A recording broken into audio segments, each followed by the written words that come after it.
Vamos lá, aula 2, subespaços. Então, na aula de hoje, vamos discutir a definição de subespaços vetoriais, ou só subespaços, combinações lineares, soma de subespaços e exemplos. Então, vamos começar com a definição de subespaços. Seja V mais ponto um espaço vetorial. Então, lembrando que um espaço vetorial é um conjunto que tem uma soma e uma multiplicação escalar. Você pode encontrar a definição na aula anterior, na aula 1. Então, V com a soma e a multiplicação, o espaço vetorial. Um subespaço vetorial de V é um subconjunto, estou chamando aqui de F, contido em V, com as seguintes propriedades. Então, um subespaço de V é um subconjunto que satisfaz três propriedades. A primeira é que o zero pertence a F. Se U V pertence a F, então a soma U mais V pertence a F. E se U pertence a F, alfa U pertence a F para todo alfa pertencente a R. Então, um subespaço vetorial F de um espaço vetorial V é um subconjunto que satisfaz três propriedades. O elemento neutro, zero, pertence a esse subespaço. Sempre que pegarmos dois elementos desse subconjunto F e somarmos, tem que resultar no elemento também em F. Sempre que pegarmos um elemento em F e multiplicarmos por um escalar alfa, alfa U também pertence a F. A propriedade 2 e a propriedade 3, nós dizemos que F é fechado para soma e para multiplicação escalar. Ok? Uma observação é que a propriedade 1 ela é um tanto quanto supérflua aqui. Ela é consequência da propriedade 3. Mas, no entanto, é bem útil, ao verificar que um conjunto é um subespaço, verificar inicialmente que o zero pertence a esse conjunto. Porque caso o zero não pertence a esse conjunto, já exclui a possibilidade desse conjunto ser um subespaço. A outra questão é que o subespaço é em si, ele próprio, um espaço vetorial. No seguinte sentido, se considerarmos esse subconjunto com a soma e a multiplicação escalar induzida do espaço V, e olharmos só para esse conjunto, ele satisfaz naturalmente os axiomas de espaço vetorial, ou seja, a soma e a multiplicação satisfaz os 8 axiomas de espaço vetorial quando olharmos só para F. Isso é consequência imediata da propriedade 2 e 3, o fato de que um subespaço vetorial é um subconjunto fechado em relação à soma e à multiplicação escalar. Então, F é ele mesmo um espaço vetorial dentro de um espaço vetorial V. Então, vamos fazer exemplos. Todo espaço vetorial possui pelo menos dois subespaços, que é o que a gente chama de subespaços triviais. Quem são eles? O zero. Então, o conjunto formado pelo elemento zero é sempre um subespaço de V para qualquer espaço vetorial V. O zero é sempre um subespaço. E o próprio V, né? O V é um subconjunto dele mesmo, então V satisfaz naturalmente as três propriedades de subespaço vetorial. O zero também satisfaz por trivialidade, né? Por vacuidade, de fato. A primeira, que o zero pertencente ao conjunto com zero, é óbvia. E ele satisfaz a segunda, porque a segunda precisa pegar dois elementos no conjunto aqui e provar que a soma está ali. Uma vez que nós não temos dois elementos aqui, a não ser o zero e o zero, então por vacuidade ele satisfaz o 2 e o 3, então o conjunto com o elemento zero é um subespaço vetorial. Então qualquer espaço vetorial V possui naturalmente dois subespaços vetoriais triviais, que é o conjunto com o elemento zero, com o elemento neutro, e o conjunto todo, o espaço todo. Vamos para mais alguns exemplos.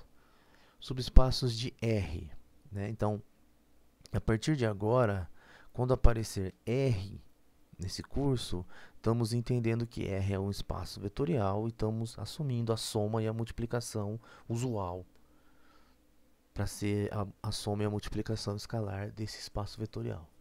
Então, os subespaços de R é somente os triviais. Os triviais sempre são subespaço. A questão é que não existe nenhum outro subconjunto de R que é subespaço vetorial que não seja os triviais. Vou deixar para você pensar um pouquinho, mas pense na propriedade 2. Sempre que dois elementos estiver nesse conjunto, a soma também tem que estar lá. Ou até a 3, né? Pega um elemento desse conjunto, então a multiplicação por todo escalar tem que estar lá. E a única possibilidade de estar lá, né, de ser fechada em relação à multiplicação escalar, é se for toda reta, se esse conjunto não é o conjunto nulo, né? Ok? Exemplo 3. Os subespaços de R2. Então, sempre os triviais, o conjunto com zero e todo R2. E aqui as retas passando pela origem, ou seja, as retas da forma y igual a x, tá? Que pode ser descrita parametrizada por esse conjunto, x, x, tal que x pertencente a R, são os subespaços de R2, ok? Então, vou deixar para você verificar que isso é um subespaço, passando pela origem, porque necessariamente o zero tem que pertencer a essa reta. Então, a propriedade 1 de subespaço. Então, se a reta não passa pela origem, ela não é um subespaço de R2, porque o zero não pertence a essa reta, ok? O zero aqui de R2 é o 0, 0, né? Tá? E agora tem uma questão mais sofisticada que, dado um outro subconjunto qualquer de R2, tá? Se ele é um subespaço, ele tem que necessariamente ser esses aqui, os triviais ou a reta passando pela origem. Essa questão é um pouco mais sofisticada, mas num primeiro momento, se você intuir, entender, pegar a ideia de que os subespaços de R2 são os triviais e as retas passando pela origem, já está ótimo. Generalizando um pouquinho, né, aumentando um pouquinho ali, passando de R2 para R3, os subespaços de R3 são o 0, os triviais e o R2, né? Então são subespaços triviais, o 0 e o R2, as retas passando pela origem e os planos passando pela origem. A discussão parecida com a anterior. Okay? Exemplo 5. F de R é o subespaço das funções, é o espaço vetorial das funções reais, que discutimos na aula 1. Ok? Então, temos aqui três subconjuntos desse espaço. O conjunto das funções contínuas, o conjunto de todos os polinômios e o conjunto dos polinômios de grau menor ou igual a n. Então, a princípio, são só três subconjuntos do conjunto das funções reais. Tá? Polinômios aqui com coeficientes reais. Então, para verificar que os três são subespaços, então, o conjunto das funções contínuas são subespaços do conjunto de todas as funções reais, basta verificar que, por exemplo, o zero é uma função contínua, a soma de funções contínuas é uma função contínua, e que a multiplicação de uma função contínua por um número real também resulta de uma função contínua. Essa é uma discussão que envolve cálculo, mas para esse curso, se você intuir essa propriedade, que a soma de funções contínuas também é contínua, que a multiplicação de escalar por uma função contínua também é uma contínua, você entende que o conjunto das funções contínuas então é fechado em relação à soma e à multiplicação escalar, e é o suficiente para garantir que o conjunto das funções contínuas é um subespaço do conjunto de todas as funções reais. Da mesma forma, o conjunto de todos os polinômios, ok? O conjunto de todos os polinômios, a soma, o zero é um polinômio, a soma de dois polinômios também é um polinômio, e multiplicar um polinômio por um escalar também resulta num polinômio, ok? O próximo é o P aqui com o índice n. A diferença é que aqui nós estamos limitando o grau a n, menor ou igual a n. Tá? Então, o conjunto dos polinômios de grau menor ou igual a n também é um subespaço vetorial, porque se você pegar dois polinômios de grau menor ou igual a n e somá-los, vai resultar num polinômio de grau menor ou igual a n. E multiplicar um polinômio de grau menor ou igual a n por um escalar também resulta num polinômio de grau menor ou igual a n. Ok? Vou deixar para você pensar na questão por que menor ou igual. Né? Tem que ser menor ou igual a n o grau. Se você pegar o conjunto dos polinômios de grau n, você consegue, por exemplo, somar dois polinômios de um grau n e verificar que essa soma dá um polinômio de grau eventualmente menor. Tá? Você consegue fazer esse exemplo e mostrar que os polinômios de grau exatamente n não é um subespaço. Então tem que ser os polinômios de grau menor ou igual a n. Então uma proposição, você já vê um espaço vetorial, a interseção de subespaços de V é um subespaço vetorial. Sempre que pegarmos subespaços de V e fizermos a interseção, o resultado é também um subespaço vetorial de V. Então, a interseção de subespaços vetoriais é um subespaço vetorial. A demonstração desse fato está feita num vídeo anexo, e eu estou fazendo as demonstrações em vídeo anexo para deixar a aula mais dinâmica. Ok? E quanto à união? A união de subespaços pode não ser um subespaço vetorial. A intersecção sempre é um subespaço, mas a união pode não ser. Ok? E um exemplo disso também está feito no vídeo anexo.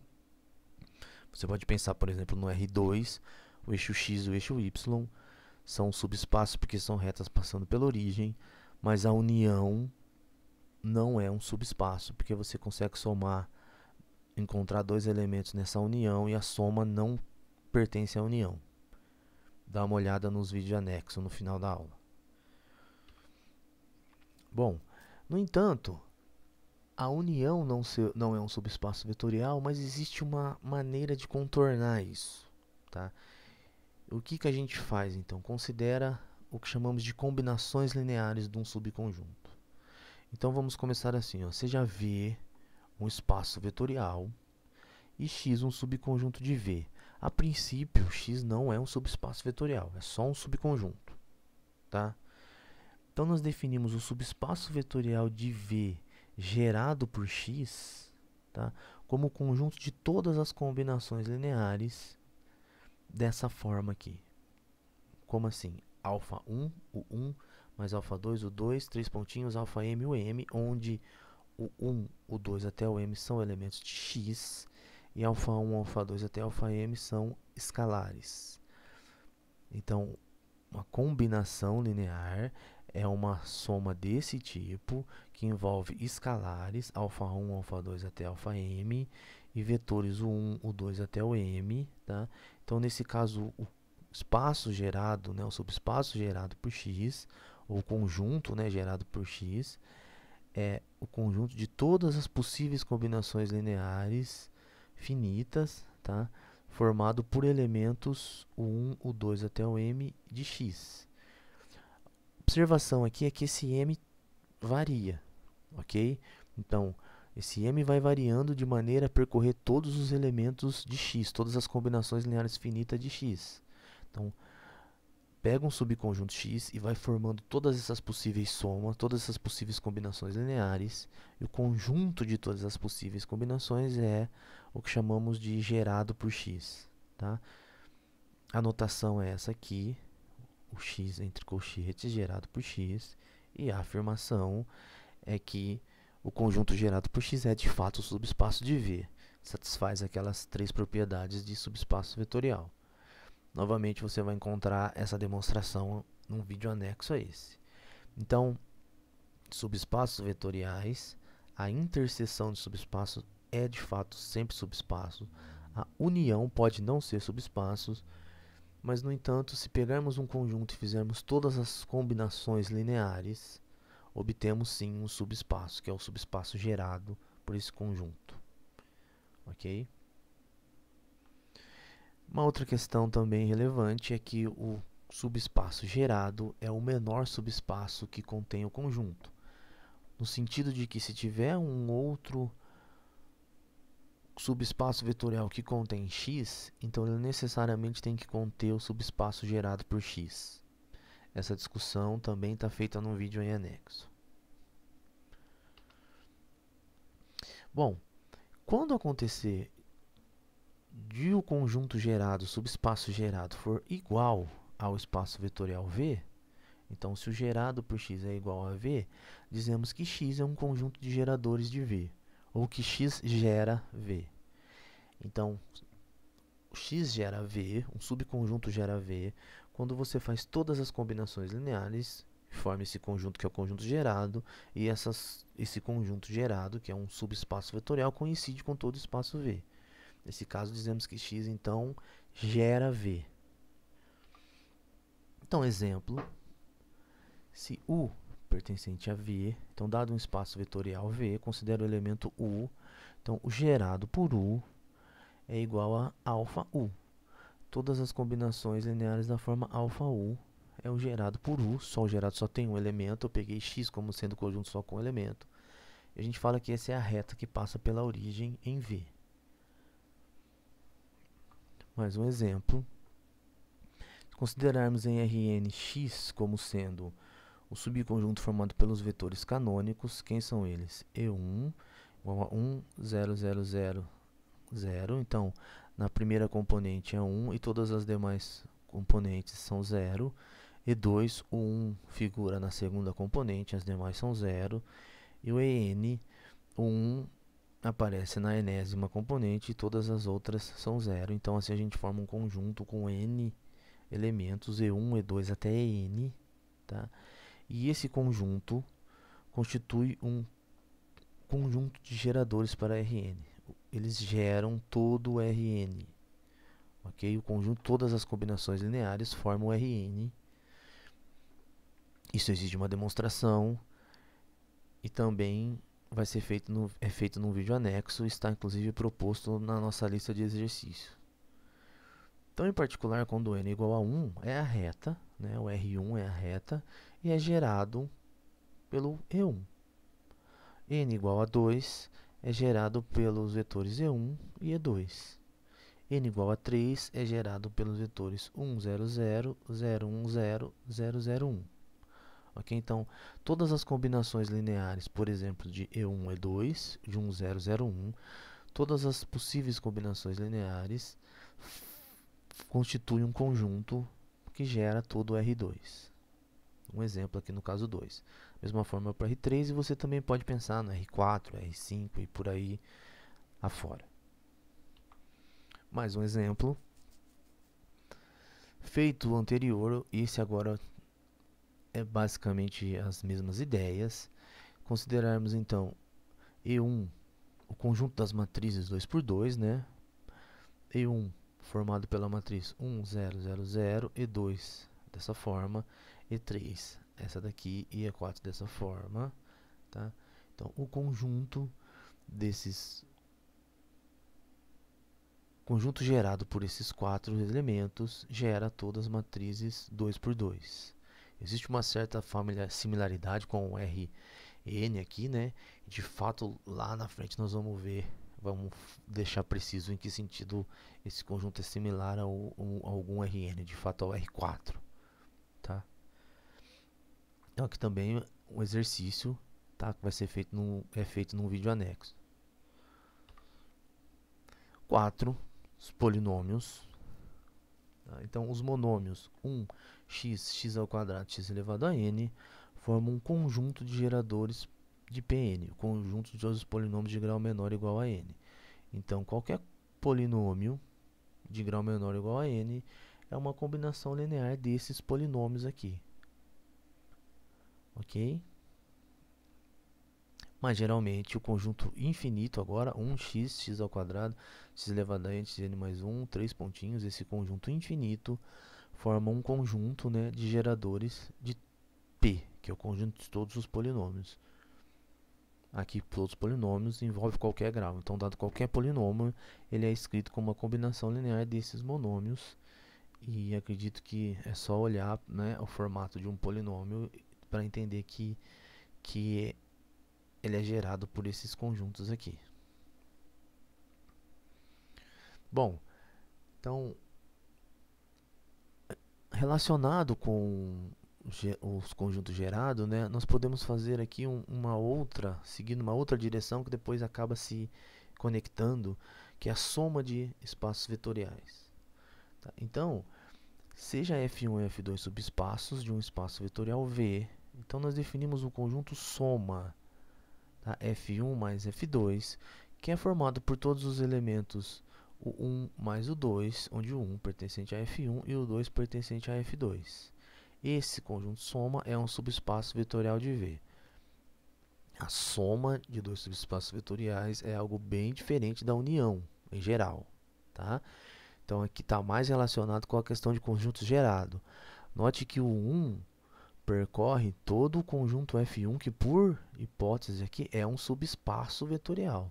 Então, nós estamos somando os conjuntos que a princípio já são subespaços vetoriais.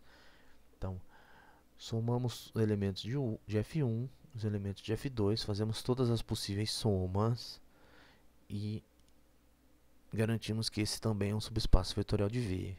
E essa demonstração também está num vídeo anexo. Quando a intersecção de F1 com F2 é só o elemento 0, ok? Dizemos, né, denotamos F1 soma, assim, com essa notação, F2, dizemos que F1 e F2 é soma direta de F1 e F2.